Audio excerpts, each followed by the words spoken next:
All right, as an American who's just recently fallen in love with football over the past year or so, watching it like crazy in the World Cup, I just got done with the Norway and Brazil game. Congratulations to Norway for winning that one. Really, really good match. But today we're going to go back in time and check out 70s football, which apparently was insane. It says long before the glitz and glamour of Premier League money, millionaire players, and VAR, football was a tough, no-thrills man's game. I'm super excited for this one, so smash the like button and let's dive in.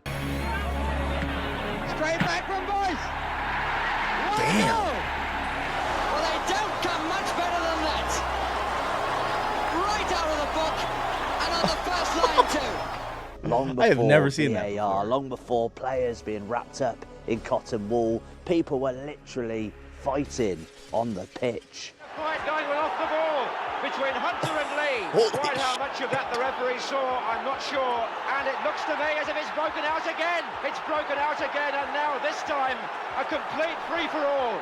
Muddy pitches, pitch invasions, two-footed tackles, players hung over from drinking the night before. This, ladies and gents, is the crazy world of 70s football. And I'll be honest, I think most of us wouldn't have survived. It was clear that the police had a potential riot on their hands. Down here on the flank, the pitch incidentally 10 yards narrower than usual. Ooh. Look at that pitch. Holy shit. It's so muddy. What?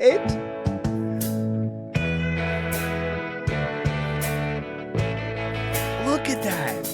So ladies and gents, whilst everyone else seems to be getting all nostalgic about the 90s and the early 2000s, those youngsters talking about the Barclays era of the Premier League, here's me browsing YouTube, absolutely baffled, or absolutely in awe, should I say, of what I've seen watching 70s football. Now, most of us have come across that iconic fight between Franny Lee and Norman Hunter. And it looks to me as if it's broken out again. It literally took a full-on scrap to get a red card back in the 70s. But in this video, we're going to look at some more crazy clips. I just want to share with you what I've seen, because this was normality for our parents. I couldn't understand why, as a 90s kid, my parents would talk about the good old days being the 70s, and here we are now reminiscing about the 90s. We all think our era as a child was the best era. Maybe, just maybe, I was born in the wrong era, because here I find myself nostalgic about an era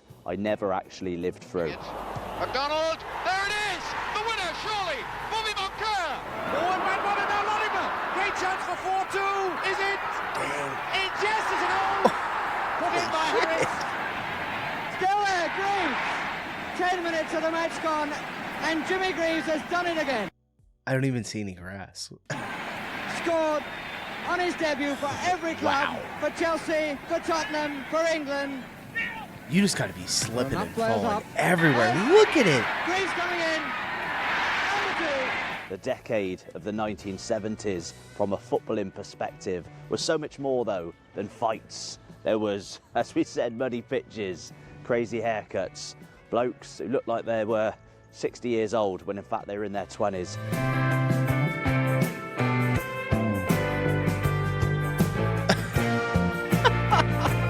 Let's start off with the obvious one, guys. Let's talk about the incredibly insane tackles that went on in the 1970s. Cooper and then beaten by, oh my goodness, by Jack Charlton, bringing it away. Cross in, it's a devastating one as well. Oh, God. oh. Yes, Oh, he just kicked him in the two-footed, face. Studs up. And all it took was a stern word from the referee to keep law and order. In Britain, we used to have our parents say, just get on with it. And the referee was just as unsympathetic. He'd be like, get up. Now we know he's straight over there looking at the screen at VAR. I will say, from just watching watching all the World Cup games, I do see a lot of flopping. And it's not just football, it's every sport. I feel like kind of does this now, at least major sports, the ones that I watch. Basketball is notorious for that. Slightly getting bumped, falling over, and flopping. Kind of bugs me. Bring back the toughness to all sports. Yeah. So if it wasn't a dodgy tackle, as we said at the start, it could result in a full-on scrap. We've mentioned Franny Lee and Norman Hunter. But a year before, in 1974, in a Charity Shield game, it all kicked off between Kevin Keegan and Billy Bremner. Kenzie, and now what? More trouble off the ball, and this is just what English football did not want to see. And he's off here. And he's absolutely livid about it. Bremner is off as well. They're both throwing their shirts down. And really, this is a side of English football, a face of English football we do not want to see. Both were banned for 11 games. What's so 70s 11 about games? this game was not only is it a Charity Shield game and it's supposed to essentially be a light-hearted warm-up game before the season kicks off. Back then, obviously, the Charity Shield could be shared between clubs in the event of a draw. But prior to Bremner and Keegan being sent off for that scuffle, Keegan was actually caught by a full-on right hook by Giles, who wasn't sent off for that. He was still on the pitch. And that looked very much like a right Just hook by punches Johnny him. Giles. Keegan, the player, down. Well, the name certainly going into the book. Obviously, we've only had VAR here in England for, 7 years now? But it wasn't just fighting that people got away with. You'll see goals that were blatantly offside. Pass intercepted, but Sagan is offside. The referee waving him on. Brown is going straight through, taking on Sprake. And the goal by Aston, and Leeds will go mad. They just didn't call it back then, or like, I don't understand. Justification for going mad, although one must add that they played to the linesman and not to the whistle. You straight got the police on the field. This is wild. All right, yeah, the 70s were insane. But you can understand the feelings of these Leeds players. John Revie on the pitch. The linesman going to talk to the referee. John Revie, a sickened man. Look at him looking up to the heavens in disgust. So many fans on the field being taken off and more police on them players. You'll see blatant handballs long before the iconic Hand of God by Diego Maradona. Against Russell Osman, it's a good cross. And there's a nice touch by Greenoff. I can't even, I can barely see it. That was handball on the blind side. That was handball on the line. Wood, surely. Gotta be. But the first handball has not been seen. It was lawless. If the referee didn't see it, it didn't happen. Now, of course, nostalgia is heavily linked to us as football fans. We always compare the current product with the good old days. And we often long for the days of terracing in top-flight English football. Of course, I've spent the last couple of years travelling Germany, and they've still got the standing terraces. But in the 70s, they were a little less organised. The terraces were an absolute free-for-all. And we know that ultimately ended in disaster with Hillsborough in 1989. But we were a long way off that in the 1970s. Some people loved the terraces for the adrenaline rush when a goal scored and everyone piled forward towards the pitch. My parents often talk about when you'd get away fans in the home sections. They'd try and take over a section of the home end. They would stay hidden. Of course, this is long before people buying tickets online. You could rock up on the day, pay cash in hand. So anybody was getting into football grounds, and often, well, more often than not, your eyes would drift away from the pitch and onto a scrap that was erupting at the other side of the ground. Referee Q had only one option and he took both sides off the pitch while order was restored. It was 8 minutes before the game was able to Jesus restart. Christ, dude. Obviously, the 1970s were a time long before commercialisation took over the sport. This was still a working class man sport, and I'm not being sexist, but many women feared being in those terraces. It very much didn't attract the family-friendly viewer that it has today. No prawn sandwich brigade, only the hardcore that loved to rough it in the terraces. Of course, there were seating sections, but it was very much standing when it came to English football. Football was a lot more raw, football was a lot more pure, but it was still very much in the hands of the fans. Maybe a little bit too much, because more often than not, the fans would spill over onto the bloody pitch. Now, you might be able to see floodlights in the distance. I'm fairly close to the home of Cheltenham Town Football Club. This is Wadden Road.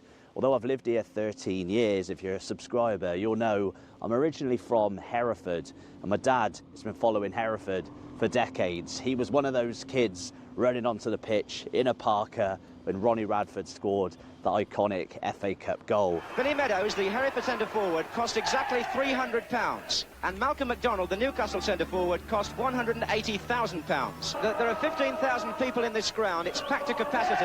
A lot of people without tickets, and that's just one of them. Climbing trees. MacDonald coming in. That's it. Wow. Radford again. Oh, what a goal! Holy What a goal! Radford the scorer. Ronnie Radford. And the crowd are invading the pitch. Oh, he's got it! Ricky George! Ricky George has done it! What a moment for Hereford! Now, you might watch those clips, those iconic moments, and just think people pitch invaded for once-in-a-lifetime moments, like Hereford knocking Newcastle out of the FA Cup. But it was a common thing. Just watch old goals being scored. There's fans jumping over the fences, onto the pitch, celebrating with the players. It was a common thing. No lifetime ban from football grounds. It wasn't over-policed. They would get you off the pitch, don't get me wrong, but you'd be back in the terraces, no problemo. Now, we've spoken about fans misbehaving, but what about the bloody players? These weren't athletes. The 70s, as we said, included some questionable hairstyles, some questionable physiques. Maybe not Kevin Keegan if you saw that clip, but these weren't exactly the fine-tuned athletes we see today. They weren't eating a healthy diet. They weren't drinking lots of water and juice and all those good things. They were drinking pints. They were eating what they wanted. And one name comes to mind, Georgie Best, of course. You might link him more to the 60s, but Bestie was still playing. These were characters. A lot of these former 70s players would go on to be pundits with like Sky Sports and stuff. They all had a personality. Now, I'm sure there are personalities. We know Jack Grealish, he seems like a laugh, but they're very much robots when they speak to the media. These players were accessible. They were normal people. They weren't megastars like they are today. There weren't agents protecting fans from getting close to them. They weren't multimillionaires. The players were just like you and I. I guess that comes as a result of the commercialisation of the sport, which would later follow in the next couple of decades. A good goal? One of your best? I'm happy with it. Missing the target from there, you want bloody shooting! For me, when I think 70s football, I don't necessarily think of Franny Lee and Norman Hunter having a scrap. I think of those muddy pitches, no matter what clip you watch. Dear God. That ball knocked back in, and Hector found himself played onside. It was an easy job to beat How do you even play in that? Roger Davis. Davis with Hinton to his left. Wild. Trying to get on the end of this. And he did too. Rock!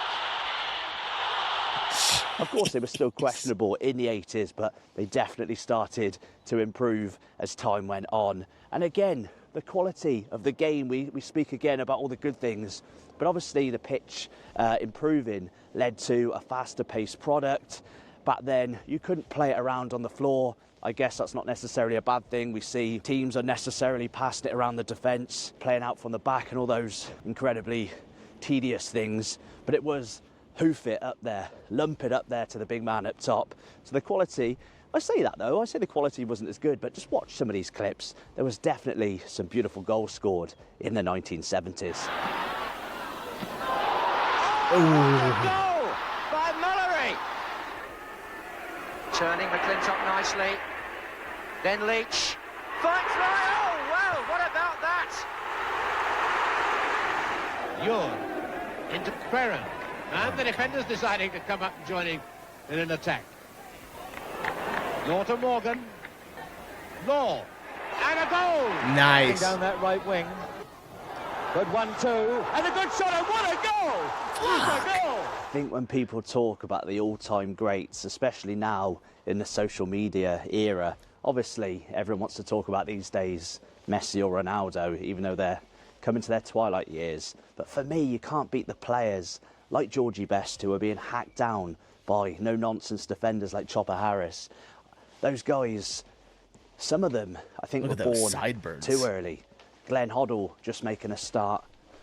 Some of these really technically gifted players, Kevin Keegan we've already mentioned, Kenny Dalglish, these players who could play with the ball, dribble despite those messy pitches. Now you see players skying a shot from like 20 yards out on essentially a bowling green. Those players in the 70s, it was no nonsense. They were fearless. Have things improved in football? Of course, lots of things have improved, as we've mentioned. But is the product better now, 50 years on? I'll leave that to you in the comments below. I definitely feel VAR massively killed the game in top flight English football in the Premier League, because even in the 2000s, even in the decade afterwards, football was still fairly fast-paced. Yes, your team often conceded a goal that might have been offside. Maybe there was a cheeky handball. There were controversies, but at least it was honest. At least the fans got to see, got to celebrate at the time of a goal. We say the games got soft, but players today would have had to adapt it. They would have changed. They wouldn't have been the rolling on the floor prima donnas they are, because that's the environment they're in. We're all a product of our environment. If you like this video, guys, hit the like button, subscribe if you're new, and remember, we're ticking off all 92 clubs in the English Football League. We're already 2 episodes in. Episode 1 here at my hometown of Cheltenham. Then we're at Oldham. Make sure you do check out episode 3 for my rankings, my ratings from the Oldham video. And episode 3 is going to be in Middlesbrough against Millwall. So speaking of fighting, speaking of scrapping, who knows what'll happen? Hopefully not. I'm not glorifying scrapping. Thanks for watching. See you soon. All right. I might have to check out some of his other videos, because that was amazing. I had no idea that 70s football was that intense. The pitches, like, how did they even get so muddy and so bad? Like, obviously rain, but like, did they just not? I don't know. I don't know. I have no idea even how they maintain them nowadays. Probably seeding and fertilizing like every other day. So, all right. Fantastic video. 70s football. Insane. Appreciate y'all watching. I'll see you in the next one. Peace.